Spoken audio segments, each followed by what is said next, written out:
Hey everybody, I'm Caleb and this is Joshua. Thy lips, O my spouse, drop as honeycomb, honey and milk under thy tongue, and the smell of thy garments is like the smell of Lebanon. Awake, O north wind, and come, thou south, blow upon my garden. Okay. I don't know where you're going in This with stuff it, Josh. is great. Man, I've never read that before. Now I have to salvage this and turn this into a moral. Okay, guys, let's say you've been married for 10 or 20 years. And you kind of know your spouse pretty well by now. You kind of grown complacent with your spouse. You're not reading off these limericks, this poetry to them anymore. But when you first got to know them, remember you were crazy about them. You were always focusing on them, trying to make them laugh, trying to do anything you could to please them. And Fidgy, I keep spinning Fidgy. But Josh, I feel like sometimes we've grown complacent with our relationship with God, just as we would if we've been married for 20 years with a spouse that, well, yeah, we've kind of seen everything that there is to God. You know, He's not that interesting. And when we have done that, and cutting off our relationship to Him, it's almost like we're looking at God through a third-person lens. So we go to church, we hear about God from the pastor. We watch Christian television, listen to radio. We hear about all of God, but we haven't that personal one-on-one relationship that we had when we first came to know Yeshua as our Savior, when we were first on fire for Him.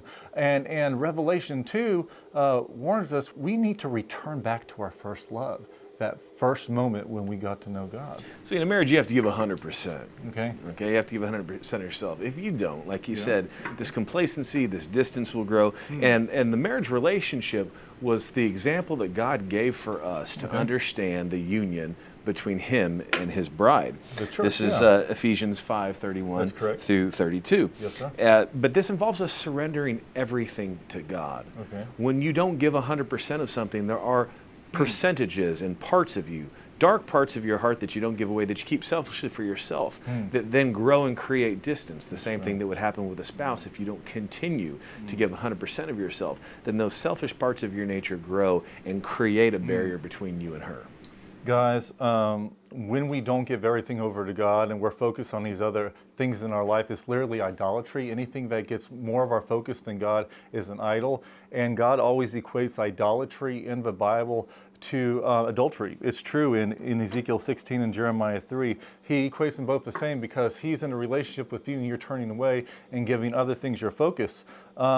And we may think we have experienced everything there is to God. Even if you haven't turned away from God, you really love Him, you're like, okay, I've experienced the presence of God. I've seen dreams and visions. I've been ushered into His presence. I've danced before Him.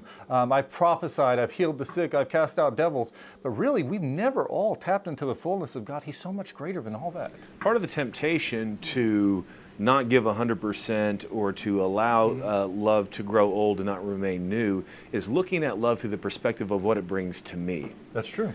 This is how this wears off. When you're in a relationship with someone and everything's new, then every experience that you have is positive for you because it's something new that you're receiving, something to your senses that you find new and tantalizing. That's right. But what love is intended to be is something that you give out to another. That's right. So in your relationship with God, as opposed to just what I can take in and what I can have for myself, is what can I give to God? Yeah. How can I give Him more of me, more of my heart, That's right. more of my submission, more of my love, more of my praise, more of my adoration? When our shifting becomes what am I receiving from love as opposed to what I'm giving, then we see that love is this burning fire that continues to grow and can't be put out simply by time. And guys, we've never witnessed all that there is to God. We know He's the same yesterday, today, and forevermore.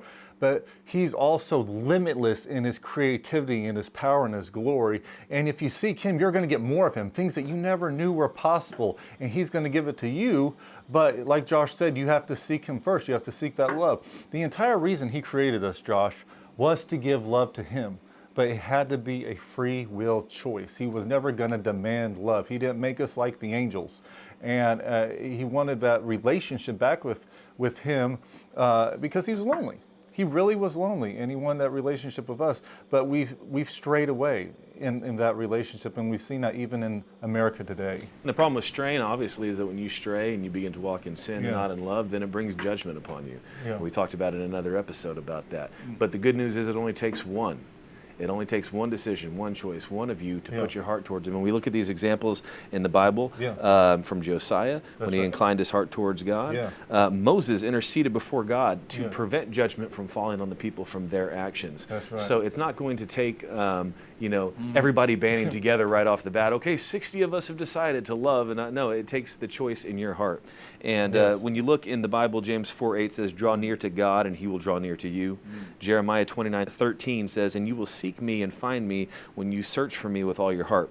Isaiah 55:6-7 says, "Seek the Lord while He may be found; call upon Him while He is near. Let the wicked forsake his way, and the unrighteous man his thoughts. Let him return to the Lord, and He will have mercy on him, and to our God, for He will abundantly pardon." When we only seek the love of mankind, there is always the risk. The risk is it will be unrequited.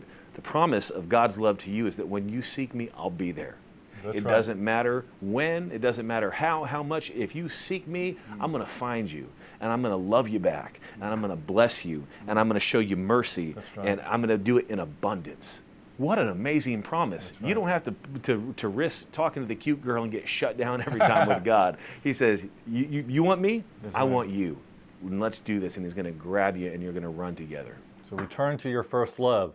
All it takes is you to turn the heart of God, to change the nation. More and more people on their knees in prayer. We're going to see that mentality, a selflessness, just overtaking from a community level, growing to your church, to your state, then to a national level, because it's all about being sacrificial. What can you give to God? What can you give to others? And when everybody's playing in that position to be a servant, instead of trying to be the one, living for themselves, they're the master, then you are the greatest in the kingdom of heaven instead of the lowest. It's the opposite, the way we think things from earth to heaven.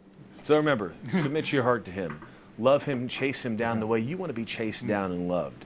Be the one that takes the steps and actions. And remember, if you're in a young budding relationship, avoid quoting Song of Solomon. It creeps girls out nowadays. I'm not even joking. I'm married, but it almost caused real problems. Yeah. They don't want to know how they're related to hairy animals. I guess maybe women were hairier back then, but today, doesn't Sure. play. True, my teenage daughters were reading it the other day. They're just like, Doesn't play. what? We love you. Not like weird, hairy animal love you, like the love of Christ.